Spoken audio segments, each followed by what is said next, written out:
All right, SLU with a 78-56 victory tonight against Fordham. Josh, what are your initial thoughts after this victory?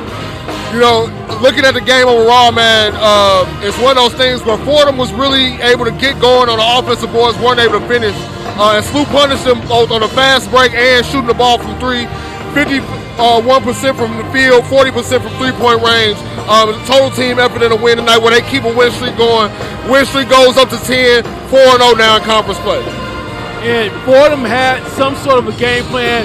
You know, they stubbornly stayed in the zone, but SLU shot 50%, 53% going into the half. They made 8 3-pointers in the first half. Yeah, I mean, definitely, you know, to their own detriment, staying in that zone. They had the size for it, but they didn't have that the athleticism at all. You saw guys like Kellen Thames, Quentin Jones, those bigger guards able to get in behind them on backdoor cuts, offensive rebounds, and again, that athleticism wore them down as the game went on. Now, SLU got to play Richmond this Saturday. What do you think the carryover effect will be tonight? Well, you know, if they can keep shooting the way that they've been doing all season, not just tonight, it should be another, you know, repeat performance. They were able to win this game going away by 22 points.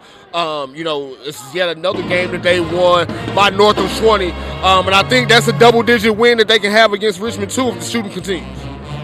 Anything that you saw SLU tonight that you want to see them improve when they play Richmond? Well, you can't get beat on the offensive rebounds the way that they did tonight. Again, Fordham had the size, they just didn't finish around the basket. So you definitely don't want to give up offensive rebounds in the way that you did, or the same looks at the rim that they gave up tonight. But again, they were able to make Fordham pay on the other end. So, of course, they balanced out, but definitely not something that you want to see continue throughout conference play. They didn't have no Trey Green tonight. Brady Dunlap did a good job suiting up for him starting tonight. Yeah, you know, Brady stepped into that starting lineup seamlessly without Trey.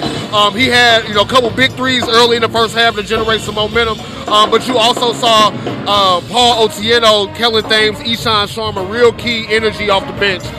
Sharma, as always, getting an and one on one end. Kellen Thames, 16 points in, you know, what seemed like just 5 minutes. So, again, a lot of energy off the bench, and that depth really starting to show itself for SLU. And finally, going back to Kellen Thames, you know, I love to refer to him as a 6'6" whirling tornado. I mean, whoosh. I mean, he's dunking the basketball or making a layup or making a pass. Let's talk about him knocking down his first 3 of the season tonight. Yeah, knocking down his first 3, and I even wrote down in my notes, I'm calling him Mr. Instant Impact, man. He came in within the first minute, had an offensive rebound, had a three-pointer made, had a layup. So not only was he, you know, making an impact, he was efficient on offense, and they really turned up the pressure on defense when they were able to put those big guards in. All right, that is Josh Price, host of the Price Check and my co-host on the In the Zone show. This production is brought to you by Rootwork Media. You are listening to In the Zone and you're watching the network. Until next time.